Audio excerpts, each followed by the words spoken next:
welcome to another 80s golden age of comedy.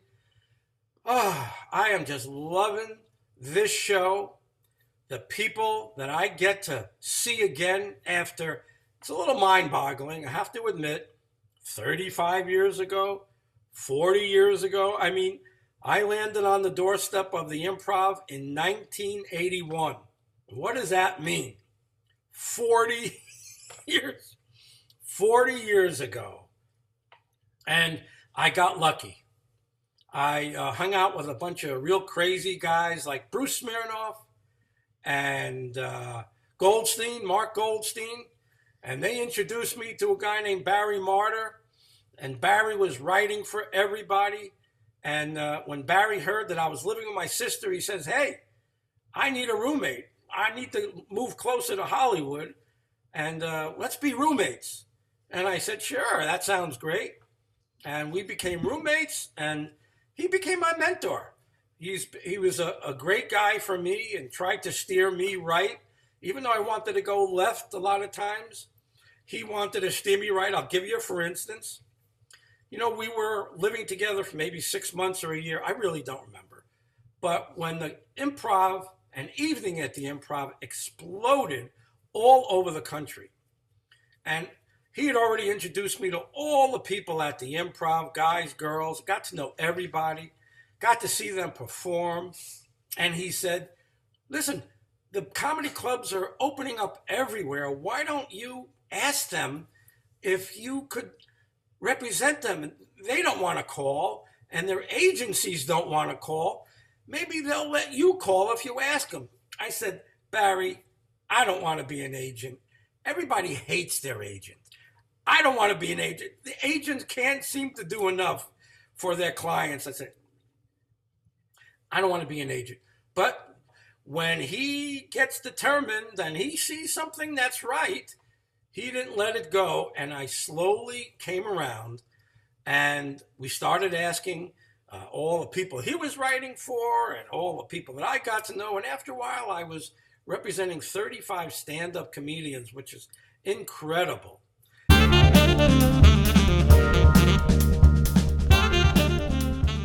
I am really excited because my guest, now I'm warning you in advance, this is not your typical PGR Oh, show. shut the fuck up and just introduced me already. Wait. This is not, now if you're faint of heart, Oh my God. and if you are not used to super colorful interviews where we get right to the heart of the matter. By the way, I love this guy. I've known him for at least 40 years, but we're not only from the same city. Who the heck is from Yonkers? We're not only from the same city, we're from the same neighborhood. And if we were another couple of years the same age, closer, we would have absolutely grown up together. So I am thrilled to have my good buddy, Bobby, Mr. Pitbull of Comedy Slayton, on the show with me today. Thank you. You know, in 40 years of doing stand-up, that could be the shittiest introduction I've ever had. I'm one of the dumbest, but I expect nothing less or more of you. And I'd like to thank all your imaginary viewers for tuning in to watch your dumb podcast. And we did not go to the same neighborhood. You were in Yonkers. My parents obviously made a little bit more money. I was down the street in the Hartsdale, Scarsdale area. But we weren't really in the same neighborhood. I mean, you might have got to Ricky's Clam House on Central Avenue, but that was a good one, man. Yeah, but nobody cares about that.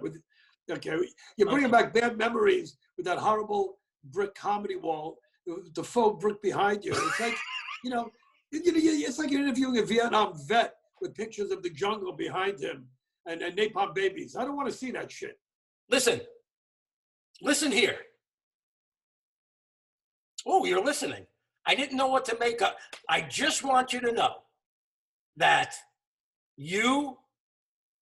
this show is going to make huge difference to you in your career.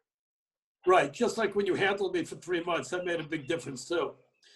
I used to tell people, they used to go, "Who's your agent?" I go, "Bruce Starr." And everybody would say, "Oh, I'm sorry." It's like, when you said, like, my mother just died, or I have AIDS or cancer, people go, oh, really? You would not get as much of a response and pity and sorrowful comments as when you said Bruce Starr or Gail Stalker is my manager, one of you two. You know, or you were in the movie Heaven's Gate, you were cut out of that. You never got more sympathy votes than, people, really, Bruce Starr handles you, can I buy you a drink? Are you gonna be okay? I can't believe you're out in public. I would get those kind of comments, just like you had 2 weeks left to live, like you just had your testicles cut off. That's what it was like to be handled by Bruce Starr.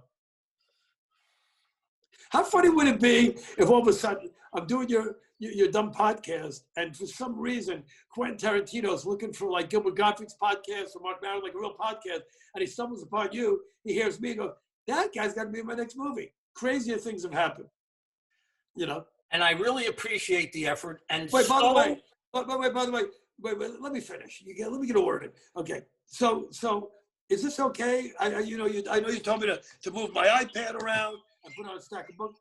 Can you see me okay? Is it good enough? You're beautiful, Bobby. It's perfect. Okay. I know you did Glenn Hirsch the other day. How did you get his nose in it? You got his nose bigger than mine. His nose like bigger than yours and mine put together.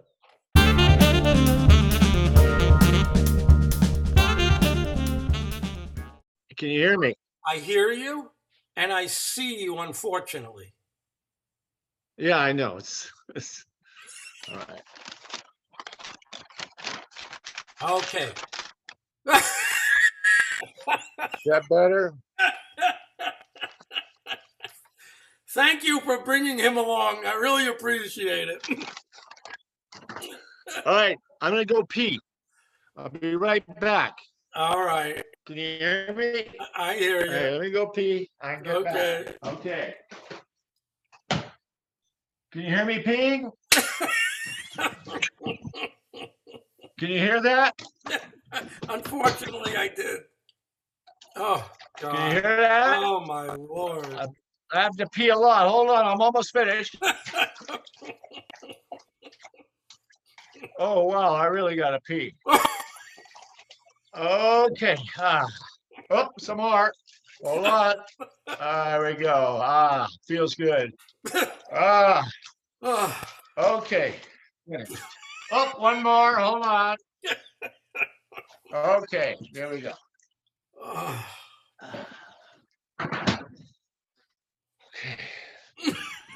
Here we go. Okay. Okay, we're here. Who is this? Now we actually gonna record this? Yes, but okay, because you look like shit. What the hell? Thank you. I really. No offense. No, I'm kidding. The only word I can think of looking at you is adorable. Yeah. No one has called me adorable since maybe the last time, maybe 40 years ago. So we haven't started yet, although I'm recording.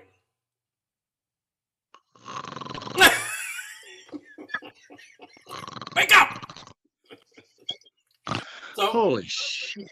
So you are still there. Okay. So Murray, okay. I want to find out about you. And I remember when you did my radio show, you told me about Nova Scotia. You told me about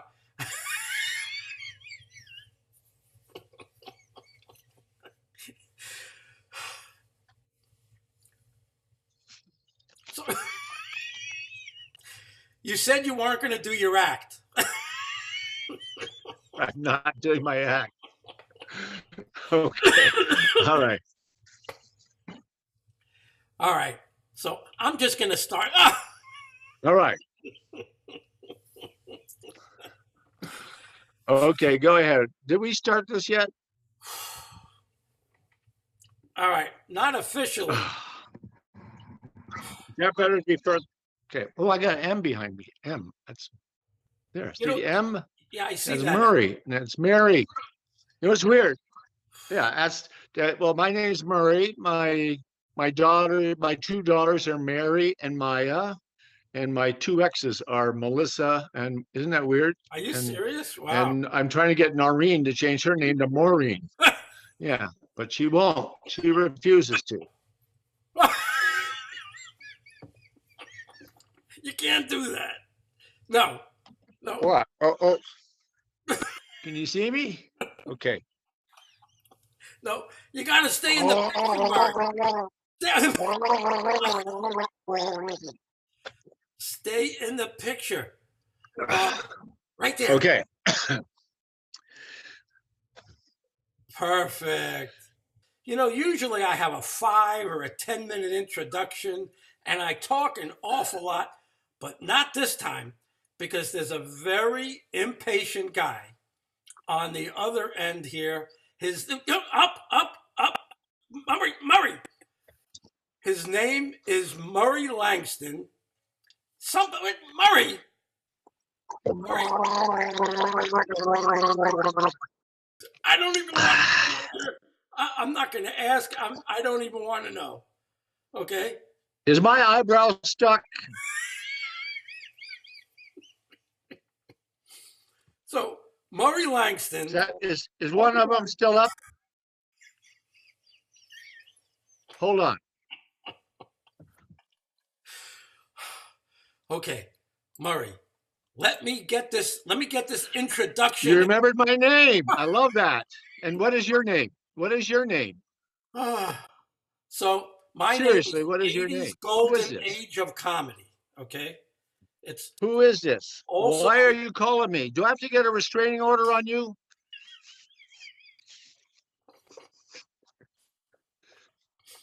So this is, I've done about 28 shows, and probably half the shows, Murray, that I've done, I've mentioned. No, stay in the picture. There we go. Down. In around half the.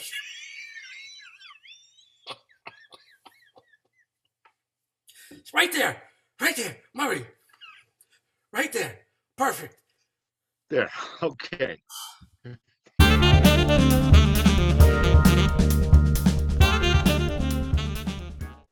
If you don't mind, I have a whole lot of respect for you.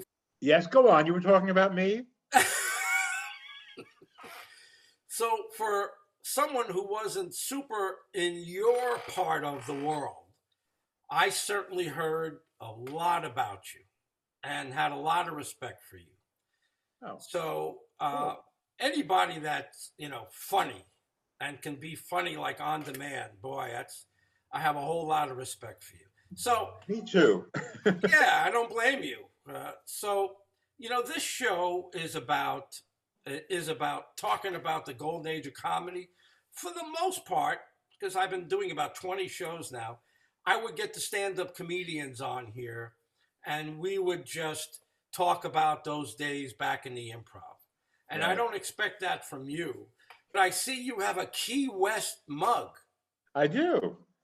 I do, because I love Key West. And for the last, I guess, 6 or 7 years, I've been going down there in June, which is like out of season, because that's when they do Pride, and I'm a gay icon. So there's Stoli sponsors this huge Bartender of the Year competition where they fly bartenders in from all over the country. And the finals are on Key West, and it's a week-long orgy, and I do mean orgy, of judging, and I'm one of the judges, and then it ends with where we crown the winner, and then the next day is Pride, and the conch train shuts down, and there's a parade down Duval Street. I mean, it's like a mini version of a Pride, but it's pretty fabulous because it's June, so like the high end, the snowbirds are not there, so it's really people who live in the Keys. And a lot of them are military, and a lot of them are people who drove as far as they could from wherever they lived, and this was the last place they got because they couldn't drive any further. Can't go any further. So there's that makes for a really weird complexion of people who are on the run from something and have settled down. And of course, it's the tropics, and so everything is kind of slightly sleazy, and nobody ever has to really dress. In this pandemic, we joke about how I haven't worn pants since March 12th.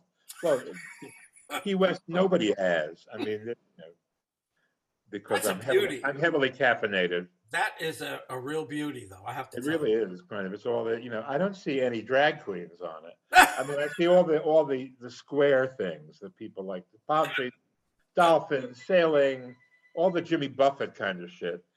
And then when I did Hollywood Squares, after 20 years of the other stuff, when I did Hollywood Squares, suddenly I was famous. I was on television every night. And when you're on television every night, you get all kinds of weird bookings. You get all kinds of strange offers. And so I started doing that thing for real. And then I did Hairspray for 2 years. So I was suddenly legit. And it just kind of grew from there. But I never played the clubs. I mean, I did one little. I would play a club like the Improv on gay night. Often I would MC gay night because I would be the biggest name there, and I would bring up a lot of these comics who were gay and who wanted to perform for a change. They wanted to perform to a sympathetic crowd, not a crowd that was going to be hostile from the get-go. Okay, prove it to me, cocksucker. So I did a lot of that. But other than that, I would never actually book myself in there because I would have to bring in my own crowd. And there's a crowd that goes to comedy club. They don't know who's there. They just want to go to the comedy club. In my experience, they are the squarest audiences. And you have to do material. Hey, my Asian girlfriend, and how about the Windows 2.0? And that kind of shit. So that's not what I do. So I never did it. However, I changed agencies at one point, and the new agent said, "Oh, you got a great booking, the Dallas Improv and the Houston Improv." And I thought, I don't want to do a comedy. Oh no, it's great. It's different. You will bring in your crowd, and you're going to headline. That's what I mean, headline. They said, well, there'll be 3 other comics on the bill, and they'll be the host. And I said, what? I don't want to do that. And but I didn't want to piss them off because I had just signed with the office. So I went and I did it, and it was okay. I mean, I did bring in my people. I'm not competitive. That's not me. I think in order to survive in that world that you were such a strong part of, you have to really have that cutthroat need to be a star. And a lot of that was fostered by what happened during the 80s, where stand-up comics became mega billionaires because they sold their acts to television and became sitcom stars. Right. And Ray Romano and Jerry Seinfeld and Roseanne Barr and I don't know, Kevin James and you name it, a whole bunch of them, Ellen, all became television stars because they took their act and they turned it into a TV series about themselves, about their character. Had I known I could do that, I might have done it, but I didn't know. I didn't think and I still don't think I could have done it at the time. And I didn't have that thing that said, you must do this, that type A personality thing. Yeah.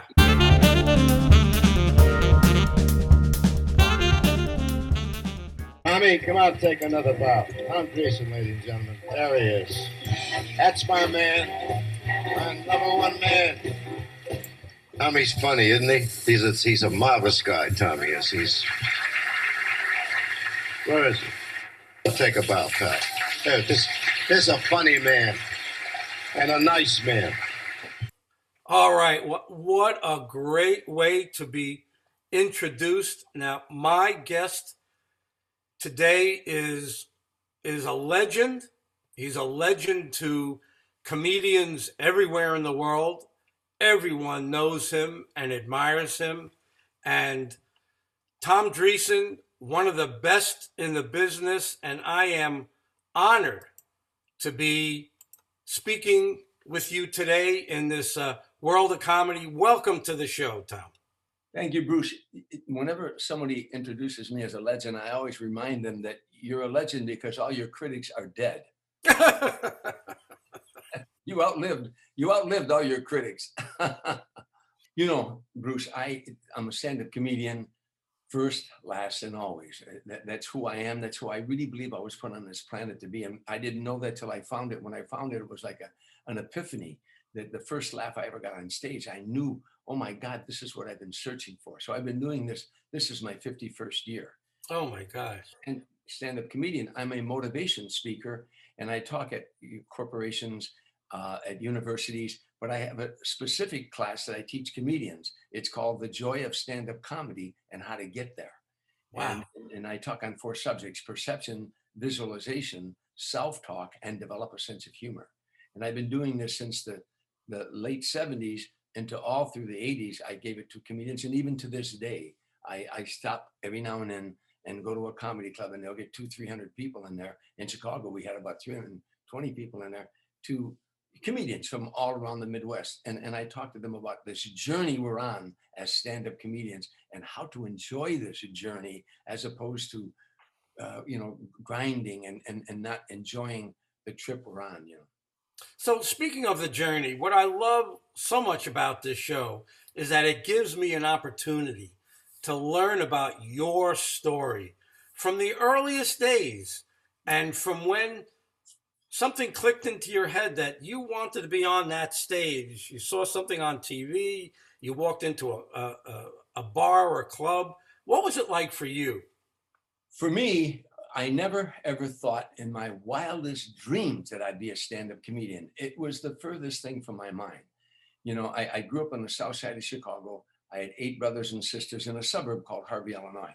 We lived in a shack, no bathtub, no shower, no hot water. It was a rat-infested, roach-infested shack. I mean, if you had holes in your shoes, you put a cardboard in it. If you had a window broke, you stuck a rag in it. We were poor. Now, I would take my shoe shine box. In my childhood, I had to help feed my brothers and sisters. I was the 3rd of 8. So I shined shoes in taverns. I set pins in bowling alleys. I caddied in the summertime. I sold newspapers on the corner, and all to help feed my brothers and sisters. None of this do I regret, by the way. And that's what I tell my motivation class when I say what I just said. I say, and that is the greatest thing that ever happened to me, because that's the way I perceive it. And all of life is about perception, how you perceive it. So in those bars that I was at, where I was shining shoes and all that, one of the last bars I went to was where my mother was a bartender, and my uncle owned a tavern, Frank Polizzi. He owned a tavern, and he told jokes behind the bar. And it just fascinated me as a little boy that this guy, with his inflection, with his vernacular, could cause this sound to come out of people's bodies that filled the room like electricity and united everybody. They were all together then. I was fascinated by that. And I used to tell some of his jokes, many that should not be told on a Catholic school playground, telling barroom jokes. But I like to tell funny stories, and I like to make people laugh. It always pleased me to make people laugh. So now through my teen years, and then going through a lot of struggles, dropped out of high school, ended up at age 17 going in the Navy, and spent 4 years in the Navy and 9 months in a Marine Corps unit called NEGDF. I would hear a good joke and I'd tell somebody a good joke. Or when I came out of the service, I was tending bar in the same bar where my mother used to be a bartender. And I could write funny jokes about people in the neighborhood, just make up stuff. If they all knew Bruce Starr, I would say, how Bruce is. And then I would tell a funny story, not to demean Bruce, but just to exaggerate on his characteristics. And I'd get bigger tips, and that kind of stuff. So I enjoy telling a funny story, but never thought I'd ever be a comedian. I'm in a civic group called the JCs, Junior Chamber of Commerce, when I came out of service. And they did civic projects, helping the community get over the whatever problems the community had. The JCs attacked that problem.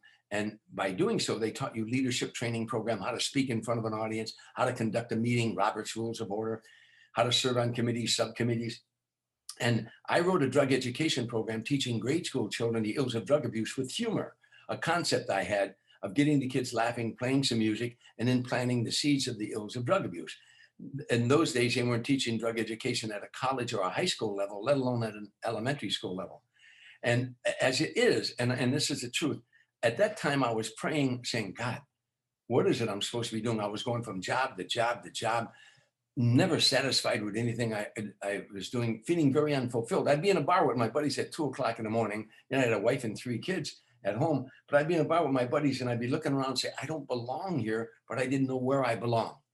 Now, one day I'm proposing this drug education program to the JCs that they would sanction it. I was at a general meeting, and that night a new member showed up and he said, I walked up to me afterward, a black guy. He said, I like that project. I'm a new member. It's my first meeting. I would like to help you with that. And I said, gee, I already got a guy. I had a white friend named John DeBoer, you know. And I said, thank you, but I already got a guy. Next day, as fate would have it, my prayer being answered, John DeBoer calls me and said, I got a new job. I can't help you. I said, gee, what was that black guy's name? Oh yeah, Tim Reed. I called Tim. We worked on the project together, went into the school system. The program became very successful. JCs use it as a model program in 50 states and in 22 foreign countries as how to teach drug education at an elementary school level. And one day, leaving the classroom, a little 8th grade girl stopped and said to Tim and I, you guys are funny. You ought to become a comedy team. And the thought of a black-white comedy team intrigued us because no one had ever done that before. Now, this is 1969. There were no comedy clubs in America. We had to work all black clubs in the North and the South, what they affectionately call the Chitlin Circuit, black-owned, black-operated nightclubs. We worked all white nightclubs too. You know, we ended up working the Playboy Circuit. We stayed together for 6 years. The team split up. Tim wanted to be more of an actor.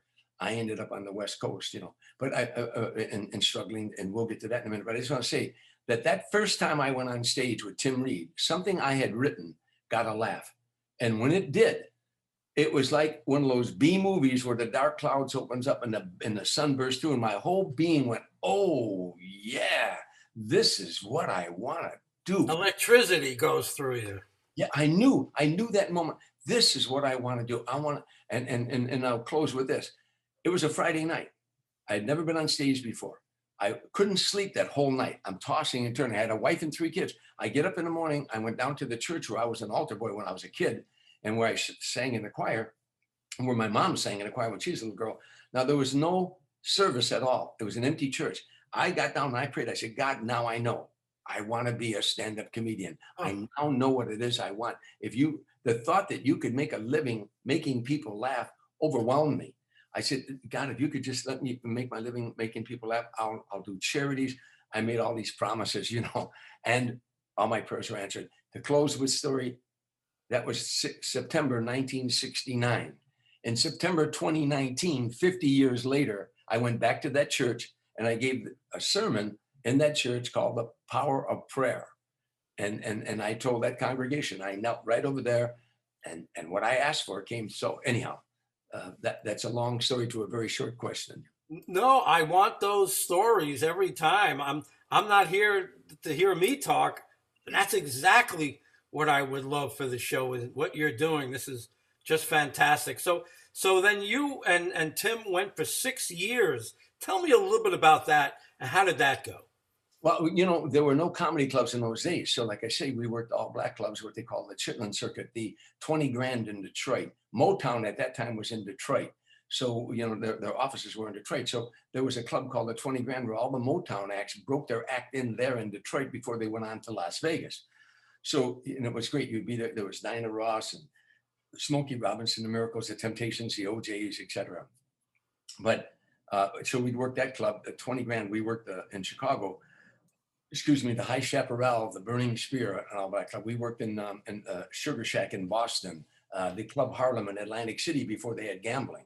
And the fascinating thing about the Club Harlem was, in those days when you worked nightclubs, you would open on a Monday and close Saturday night, okay, or maybe a Sunday night. At the Club Harlem, you opened on Saturday night and you closed the following Friday. But the Saturday night first show was 10 o'clock at night. Second show was 2 o'clock in the morning. Wow. Third show was 6 o'clock Sunday morning, called The Breakfast Show. Oh, and all the waiters and the waitresses and the night people would come there, 1,300 people, but also all the pimps and the hoes from Newark, from Philadelphia, from Bronx, Queens, Brooklyn, Manhattan. They all came down that Sunday morning. When they did a good job, you know, the reward was to go to the Club Harlem, and they'd pull up with their, you know, Rolls Royces and their Cadillacs and their, you know, cars. And I'd be the only white guy. It was just an experience like it's hard to believe. You know, it's all in a book that I wrote. But anyhow, nonetheless, it was an experience in those days because it wasn't comedy clubs, and two comics never followed one another. Years later, when the comedy clubs came in and came in strong, if you would have told comedians in my day, you're going on stage tonight and there's 5 comedians in front of you, they'd have said, whoa, whoa, whoa. I'm not going to do that. That's hard to do, but then that became the way to do it, and today, of course, I've done it like everybody else and like you've done it and we've all done it. Well, I was a personal appearance agent. I got, jobs for everybody, and we'll eventually get to the comedy clubs just exploding before our eyes in the 80s. So take me from Tim Reed, who's a very successful actor now, and then all of a sudden you were on your own. Take me from that point on through into the comedy system for you. That broke my heart. When the comedy team split up, it was Tim's idea, not mine. I dreamt that Tim Reed and Tom Dreesen would be, not only were we America's first black and white comedy team, but history shows we were the last, but no one has done it since. But I thought we might become the greatest comedy team on the planet, or at least that was my goal, because I'm always been a motivation kind of guy. I've read literally hundreds of books on the powers of the mind. And I just really wanted us to become this great success. Tim, a woman kind of broke up the act, and that again, that's in the book as well. But when that happened, it crushed me because, now I had never been on stage alone, and I was actually sitting in a bar with my buddies one night when the team split up, and it's like almost closing time, getting there 2:00 in the morning, and they closed the bar then. And I had a couple beers in front of me. People are buying a beer here and there and the other thing. And I was sitting there thinking, what am I going to do? I don't want to leave show business, but I've never been on stage alone. So I was always real good at alternatives. And I sat at the bar and I'm thinking, okay, I can get another black guy and do the same act. Or I can, get a job in the factory that my wife wanted me to do. She hated show business and wanted me out of it. When she married me, I wasn't in show business. When she married me, I was bringing a check home, every Friday, like her dad did for 40 something years. She wanted that kind of life. So now she wanted me out of show business. So I said I could get a job in the factory and give up this dream of mine, or I could go it alone. And at the bar that night, I said, I'm going to try to go it alone. And I started thinking about what am I going to do? I said, in those days, in 1975, wherever you went in America, wherever you went, people say, what do you do for a living? You say, I'm a stand-up comedian. The next question out of their mouth was, oh yeah? You ever been on Johnny Carson? And if you had been on the Johnny Carson show, on the Tonight Show, in the eyes of America, you just weren't a comedian. You might want to be one. You might going to be one, but you weren't one now. So everybody was moving out to the West Coast, all across the land, because Johnny Carson had moved his show from New York out to the West Coast. And one appearance on the Tonight Show, your life changed. Freddie Prinze did one appearance, got a sitcom the next day. And that was all over the industry, right? So now I'm sitting at the bar. I said, okay, I'm going to go it alone and I'm going to try to get to the Johnny Carson show. That's my goal. And then I remembered a book I read by Clement Stone called PMA, Positive Mental Attitude. He said, if you know what you want in life, and if it's a noble endeavor, search your life and see if there's anything in your life that can deter you from that noble achievement, and then get it out of your life. And I thought, when I was sitting there, what could stop me if I wanted to make it as a stand-up comedian? And I thought, alcohol. I love drinking beer. I was a beer drinker with all my buddies, like my dad was with it, his family, my mom drank. I mean, I love drinking beer with the boys and hanging out. But I know you can't have a sharp mind on stage if you're waking up with hangovers every morning and all that kind of stuff. And I knew also to succeed as a stand-up comedian, and I believe it to this day, you cannot succeed unless you're also a good writer. Unless you're very wealthy and you can buy jokes. And there's not very many people out there that can write good for stand-ups. So if you couldn't write material, then chances are you wouldn't last very long. So I knew if I had hangovers all the time and I wasn't going to be in the mood for writing material, I'd be spending my nights in the bars when I should be spending my nights writing. All of that came to me. And I said, alcohol, that might stop me. I pushed these 2 beers across the bar, and my buddy was come up to me who was behind the bar, Italian buddy of mine named Jimmy Lepore. He said, true for the night, Tommy? I said, I quit. He said, true for the night, huh? I said, I quit. He said, for tonight? I said, I quit drinking. He went, yeah, right. I'll see you here tomorrow. But I never touched another drop. So long after I was doing Tonight shows and succeeding and all that stuff. And then I had a couple beers one night. I said, it just isn't the same anymore. So I still don't drink, That's a great story. So take me to where you decided that you were going to do it yourself. You were going to stand up and you were going to find places to do your work. What was that like, being alone and facing whatever the competition that was out there or the comedy clubs that were just coming together? Well, I get to the West Coast, and I told my wife I'll be back in a couple of weeks. And I felt in a couple of weeks I'd get discovered out there, and then call her and say, guess what? I got this show or that show. Well, I get out there and I'm hitchhiking to the Comedy Store every night. You know, I end up sleeping. First, I was house sitting for a friend of mine, and then I couldn't do it anymore. I ended up sleeping in an old Nash Rambler that was in behind this girl's house up on blocks, you know, and it wasn't my car. It was an old Nash Rambler, and the front seat came down. I ended up sleeping in that car and hitchhiking to the Comedy Store every night, begging to work for free. I couldn't get on at the Comedy Store at all. It took me like 30 days just to get that one audition in front of Mitzi Shore, the owner. And you would get a chance to do 5 minutes in front of her, and the pressure in those days was enormous, Bruce, because if you didn't score with her, it might as well be back to Chicago, back to Toledo, back to wherever you're from, you know.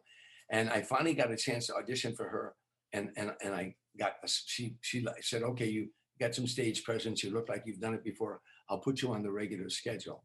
And so let me just ask, I'm sure you borrowed material from with you and Tim, and you managed some of it that you were able to do on your own, because you do need a good solid 5 minutes to show your stuff. None of it from the Tim and Tom act could I do. Wow. I wrote all that material. And it happened when I was with the comedy team. We were on a TV show in Chicago one time with Jack Benny, a comedian that I loved. And he gave me some advice. He said, if you're going to go out and do the Tonight Show, and at that time it was the furthest thing from my mind, he said, you're going to appear in front of 25 to 30 million people. Don't go out there and tell them about the government or the airlines. They don't know who you are yet. Write 5 to 6 minutes of material about you, your brothers and sisters, where you came from, your hometown, the school you went to, all those things, you know, the Catholic school you went to or whatever it was. So I wrote routines about that, about my 8 brothers and sisters, going to Catholic school, playing basketball on an all-black basketball team, playing football on an all-black football team. I wrote those routines. And and so my first 10 minutes was about my life, so that when you walk off stage, Jack Benny said, they'll say, oh, wasn't he funny? And do you know he's from the south side of Chicago? He had 8 brothers and sisters. He went to Catholic school. He played basketball on an all-black basketball team. You left part of you out there, you know. So that's what I did. I wrote that material and tested it out in different places anywhere I could. But when you got out to the West Coast in 1975, there were no other comedy clubs, just the Comedy Store. And it was the hottest place in the world to be for a comedian. I'm on stage every night with all these new kids. No one ever heard of them. Jay Leno, David Letterman, Robin Williams, Gallagher, Michael Keaton. The girl waiting tables was Deborah Winger. You know, so the excitement, because every night someone was getting discovered. You know, every night somebody would come up and say, I just got the Merv Griffin show. I just got the Mike Douglas show. I just got the Dinah Shore show. The people from Canada were sending the talent coordinators down, because there were shows up in Canada that they would fly comedians up, you know. It was, the energy and the excitement was hard to describe, you know. And it was just on the move. And there were no comedy clubs. Now, Mitzi Show was a comedy club that didn't pay. You know, later the improvisation came out from New York after Mitzi had gotten established on Sunset Boulevard, but they didn't pay. There were no comedy clubs across the land yet where they paid comedians, you know. So they just started happening. And then, Bruce, overnight, there were over 550 comedy clubs in America. There were 3 in Tulsa, Oklahoma. You know, all of a sudden, comedy became rock and roll of the 80s, as you know. And that's where it left a little room for me, because my roommate, Barry Martyr, sure, you know Barry, sure, we became roommates, and he said, listen, these guys, ICM and William Morris, don't want to call comedy clubs in Pittsburgh for them for a $2,000 or $3,000 gig, and they don't want to do it. But you know them, you're friends. I know them. We're friends. I write for them. they'll let you call for them.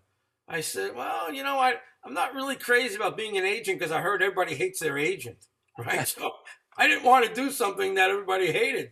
But after a while, he kept saying, you really should do it. And, I had about 35 comedians after a while, all the people that were performing at the evening at the Improv.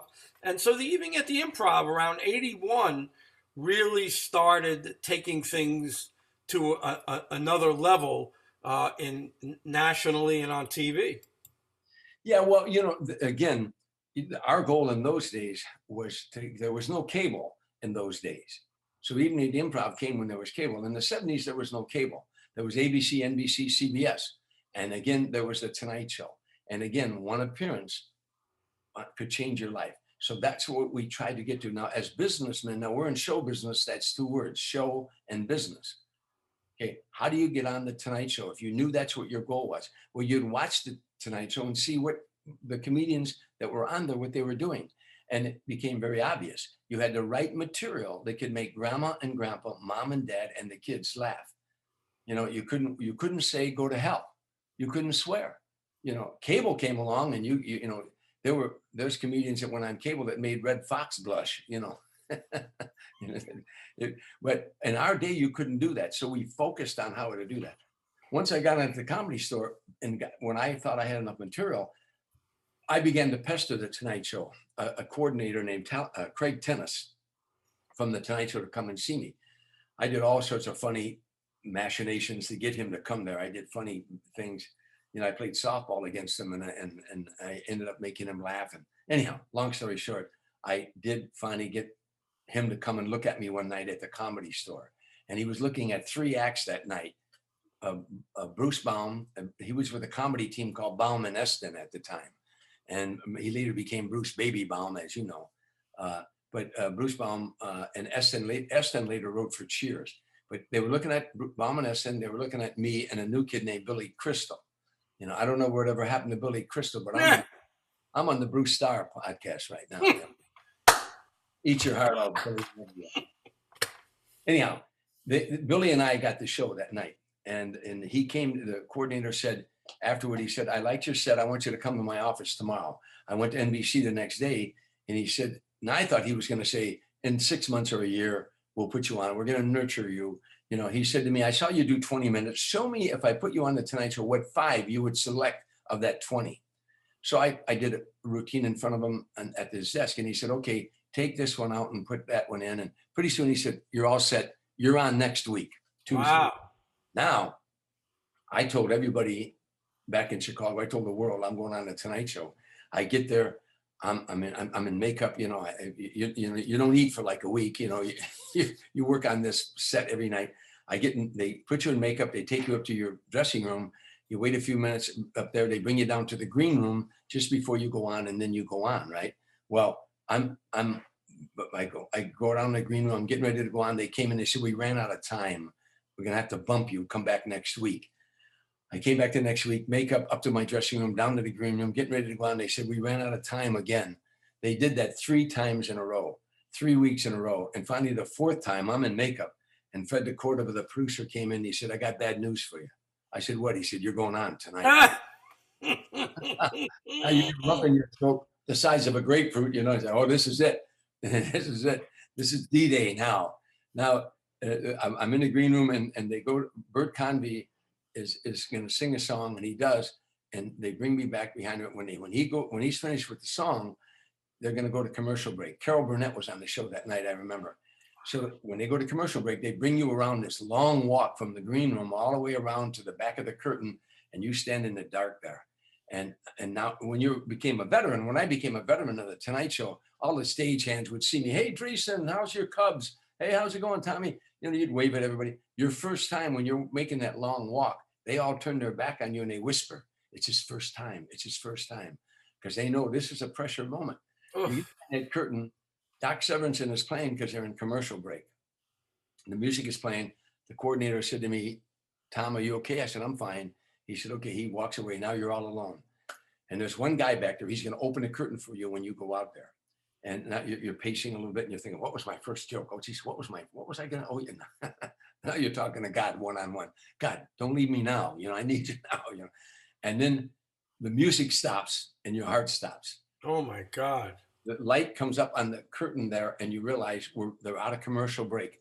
There's 26 million people watching this show. Not only that, all the coordinators are watching the show. Casting people are watching the show. People who book Las Vegas, Tahoe, Reno, they're watching the show.